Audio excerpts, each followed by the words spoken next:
So, this is part two of showing you my concert tickets. So, let's get to the next one. $15. Saturday, March 21st, 1992. So, here we got Santana at the Bull Ring by the Sea. And this was in Tijuana, Mexico, in TJ. It was an opened Coliseum-like place. Yeah, there was no roof. And of course it was, that whole bullfighting bullshit. And yeah, I remember, I believe it was Shabba Ranks opened up for Santana. This was a day where I was full, heavy dosing on acid. And we were smoking weed and drinking. We stayed there the weekend. And of course, as usual, I don't condone or look down on or preach to anybody who chooses to do drugs or alcohol. But I also don't like holding back the experiences I've been through. I got to keep it real, But yeah, I was toasted out of my mind on this show, but it was such a good show, Santana. I remember we lit up a joint as we're watching Santana. And my friend had experience of watching shows out there in TJ. So he was telling me, we got to smoke this really fast, because the cops were the security. And they'll smell it and they'll find you and, they'll whatever, arrest you or they'll bribe you. You got to give them some money. So we lit up the joint and, we're smoking it as fast as we can. And I remember I'm down to the roach taking a hit. And as I'm taking the hit, all of a sudden this arm grabs me and really pulls me away by force. And I hear my friend going, "Throw the joint away." At that point, it was too late. It was a cop that grabbed my arm and grabbed the joint, the roach, and they took me away. And I was like, oh shit, and I was frying my brains out. I was peaking on acid. I must have took 3 or 4 hits on that day, so everything was very waves and stuff, They took me to an area, somewhere backstage. It wasn't really backstage though, but it was an area that was inaccessible to the crowd. And suddenly I just see a bunch of people, a bunch of hippie-looking like dudes. Everybody's getting up against the wall, getting checked, frisked, their backpacks being checked, and all that. So I was like, oh shit, everybody's getting popped right here. So same thing with me. The cop threw me up against the wall, frisked me. I didn't have any weed on me. I think it was my friend who had the joints on him or whatever. I just had the roach. But the cop was very aggressive with me, and I was barely able to talk, So he was, "What are you doing? Smoking marijuana here. You can't be doing that. I'll take you to jail for this." Really intense and aggressive with me. And he was like, "Where did you get the weed?" And I was able to really, think a little bit. I told him, I don't know where I got it. It was just being passed around. The whole row of people were just passing it, and I took it and I just started smoking it. I don't know where I got it from. And he was like, "Yeah, well, I could take you to jail for this right now. You want to go to jail?" I'm like, no, of course not. I wasn't being a smartass, but in my mind, come on. And so he said, "If you don't want to go to jail, you're going to have to give me $40 and I'll let you go." So I was like, okay, sure. and they had a bathroom in that area. So he took me to the bathroom, and I don't think I was handcuffed, but he took me to the bathroom and pointed out a stall to me. Said, go in that stall and leave $40 in there, and then just wait right outside the door, the doorway of the bathroom. And he was like, don't go anywhere, because the other cops are outside. They're gonna stop you. So I went in the bathroom stall and put $40 in there, and then the cop went in there and got the $40, and then came back out. Fucking cops, doing all this illegal stuff, But I mean, hey, it was better than going to jail. And I remember he's still treating me kind of rough, grabbed me by the arm and escorted me back to where the public people were, and then let me go. Just don't ever let me catch you again, or else you're going to jail. So I remember walking back to my seat, and as I'm walking back, I start getting back into the mood of the high, and I'm just laughing about what happened. Went back to where I was, shook my brother's hand, my friend. My brother was there too, but my friends, and just ended up enjoying the rest of the show. It was all good, so that was an experience. And the next day, we went to the next show, the very next day on Sunday, March 22nd. It was another good show. Santana was really, really good that night. The next one I got is from Monday, August 3rd, 1992. Just after the LA riots. Well, the LA riots were in April, but yeah. This is what? So this is the Beastie Boys at Irvine Meadows, California. All California, these tickets. And I believe it was Luscious Jackson that opened up, and also Primus. Primus was really good. Les Claypool on the bass. Luscious Jackson was an all-girl band. They were good too. And this is another show where I was totally on acid, baked out of my mind. I remember when the ladies were playing, some guy,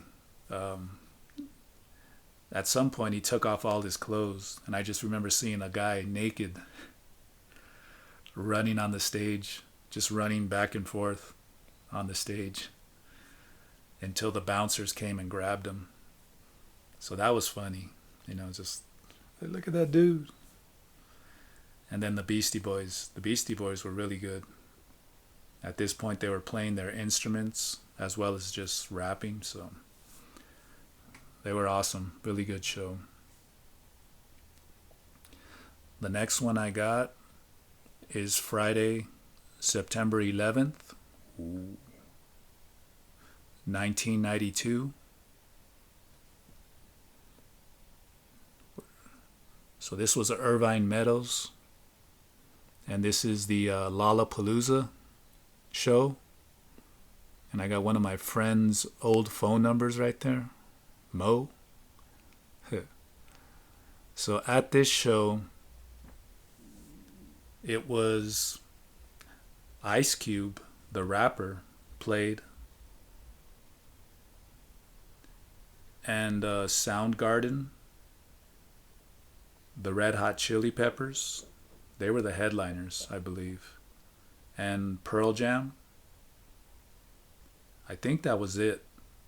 And then there was those side stages as well, but we didn't see none of that. This show, I remember specifically, I took like 7 hits of acid all at once. So once we got to the parking area, 20 minutes before we were getting there, that's when I took it. and my friends too were all baking. So we got in the parking area, and we had some drinks as well, of course some weed. By the time we get into the show, we're just really, peaking on acid. Ice Cube was really good. I remember there was a mosh pit, people slam dancing during Ice Cube, the rapper. That was really fun. It was also an elevated area where people could stand. There was a grassy area a little farther away, and then there was seats below. But the grassy area was cool. That's where we were. And there was a mosh pit in the grassy area. It's elevated too. So it was a trip looking at this big circle of people slamming. And every now and then, I could see people falling. And, because it's elevated, it's dangerous. But, hey, that's the way it was. Soundgarden was really good. They were peaking. The whole grunge thing was just barely brand new at the time. They sounded really good. I remember they were my favorite to watch, Soundgarden. Pearl Jam was good though, as well. I remember there was some girls next to us. They had some binoculars, and they were all into Eddie Vedder, the singer. I mean, they were like, look at Eddie Vedder, look at him. Oh, he's wearing shorts, oh my God. They were all just getting all into him. They were all in love with him. And then the Chili Peppers were really good. The Blood Sugar Sex Magic album was out. I remember Flea, the bass player, he did a bass solo. Man, really badass bass player. He was awesome. It's like, wow. The next one I got is Sunday, December 27th, 1992, the Universal Amphitheater. And this is the band Ministry. Ministry was another bit of that cowboy hillbilly rock or something, but electrical as well. They were really good. This show, I remember being on acid as well. At this time, I remember during the winter times, it would be hard to score weed. So we didn't get any weed to go to this show. So we were kind of bummed out by that. But as we're walking into the show, one of my friends, I notice, he kneels down and grabs something, picks something up as we're going into the show, and he's like, hey, check this out. It was a bag of weed. And it was some kind weed. It was some really good stuff. So we lucked out. We ended up getting stoned anyway. And one of us had a pipe or papers or something, And yeah, so that was a good show as well. I can't remember who opened up for Ministry. Next one I got is Sunday, November 15th, 1992, the Pacific Amphitheater. And here we got Ozzy Osbourne. And, Ozzy, really good. This was a badass show as well. I'm not sure if this was that show. I think it was. This was, I remember Black Sabbath opening up. But it was Rob Halford was singing for Black Sabbath. He was just filling in from, he's the singer for Judas Priest. He was singing. So I didn't really like that mix of Halford and Sabbath, but it was cool watching Tony Iommi and Geezer Butler. I think Vinny Appice was playing drums, if I remember right. But there was also rumors that the original Sabbath band was going to play this show as well. Bill Ward on drums and Ozzy was going to sing. They had played the night before as well. And I remember the when Ozzy played, he played for a long time. I mean, it was like 2 hours, maybe 2.5 hours. But by about 2 hours, all of us were getting like burned out. We were coming down off of the acid, and we didn't have alcohol in the place. Alcohol was still expensive right there back then in the concerts. Still getting high, but we were getting burned out. Um, I wasn't that into. I'm still not that into Zakk Wylde's playing style. His soloing. I do like the rhythms though that he comes up with, but I respect him as a player. But I'm really into Randy Rhoads, the original guitars for Ozzy. So around the 2 hour mark, we were like, man, is Sabbath gonna come out? And we're not sure, And we ended up talking to some people around us, and some of them had been to the show the night before, and they said that Sabbath didn't come out on that show. So I think back then we were thinking that Sabbath was supposed to play the two shows. So we were like, maybe Sabbath's not going to play, Should we just leave? So we ended up leaving. And as we're in the parking lot, all of a sudden we could hear on the microphone, "This is what you've all been waiting for. The original Sabbath is going to come out and play some songs." So we're in the parking lot going, damn, we missed it. And we were already, too far away to get in there on time. But we just stayed in the parking lot and listened to the original Black Sabbath. I think they opened up with War Pigs. And I think they closed with Paranoid, like always. The in-between songs, I think it was Iron Man. And I remember Fairies Wear Boots, I think. So they sounded really good, But yeah, we ended up missing it. We walked out. Shit happens. Man. Okay, the next one I got is Sunday, February 14th, 1993. This one's really faded. This is the Bob Marley Festival.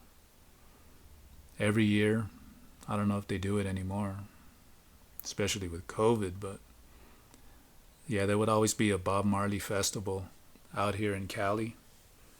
And there'd just be a bunch of reggae bands playing. They play some Bob Marley songs. And this was at the Long Beach Arena. I can't remember what bands played, but what I remember is the whole place smelling like marijuana, like a mofo. And of course we were getting high. I mean, if you weren't getting high, you'd still get a contact high from just being there. I mean, the whole place was just filled with smoke. But those are really cool shows to go to. I've been to a lot of them. I just only have one ticket, but yeah. Next one I got is August 13th, 1993 at the Orange Pavilion. And this is Danzig, who is Glenn Danzig, the original singer for the Misfits. You notice it says complimentary right there. So at this time, KNAC, that old radio station in LA, used to be there, around. But yeah, at this time, the brother of Tom Araya from Slayer, John Araya, he was involved with Danzig in some kind of way. He was either just helping with the road crew, or he might have been the mixer doing the sound at the show. But yeah, he got us into the show. He gave us these tickets for free. So it was me and 4 or 5 of my friends that got in, and we were all baked on acid again as usual. So you notice on the back of this it says no cameras or tape or video recorders are allowed. Official merchandise on sale inside venue. Nowadays, just a bunch of phones. But yeah, so we got into this show for free. The band that opened up the show was called Jenna Torturous. It was this female singer, and she was all into the whole S&M. You know that name, Jenna Torturous? The genitals, torturing the genitals. God. But they were pretty good. But man, I wouldn't want to be with her. Who knows what's going to happen there, you know. Let's see. But yeah, Danzig was good. After the show, we ended up going backstage and hanging out.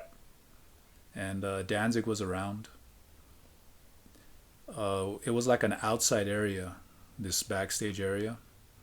And I guess they allowed people who had backstage passes were allowed to talk to Danzig and, you know, just get his autograph and all that. So people were doing that. And, you know, we were right there next to him. And, we wanted to go talk to him and, you know, shake his hand and stuff, you know. But every time someone would finish talking to him and walk away, other people would just really rush it to go talk to him, you know. And all of us, we're all stoned and on acid and chill. So we just ended up like, it's just too much trouble trying to go talk to him. You know, everybody's just bum rushing him too much. So I didn't meet him. But, you know, he was right there a few feet away from me. I was hearing him talk to people. He was a really cool guy, really friendly. I hung out in one of the tour buses as well. Talked to the guitarist and the bassist. I think it was John Christ. Yeah, I don't remember the other guy's name. But they were really cool guys. They were with some girls, of course. Yeah, we just hung out in there. Drank a few beers. I think that was all we did. And yeah, that was about it. Cool night. The last one I got is Friday, March 25th, 1994. This was also at the Great Western Forum. And this is Santana again. And this was a really cool show. I don't remember who opened up for Santana. What I remember on this night, it was a night of mushroom taking. Boom, boom, boom, boom. So I was just totally wasted at this show. But yeah, we had some floor seats again. Maybe 30th row, somewhere around there. It was good. You know, Santana was really good back then too. Not like his original band, but still, you know, he did some improvisation. And I remember they played that song, I Hope You're Feeling Better. I think that's what it's called. On the Abraxas album. That's one of my favorite songs from him. Really funky and kind of like Hendrix type of song. But yeah, that was a good show.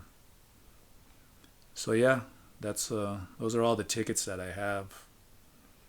So I got some more guitar videos coming up soon. You know, try to get to your request as fast as possible, but you know, most of the requests I get are songs that I don't already know.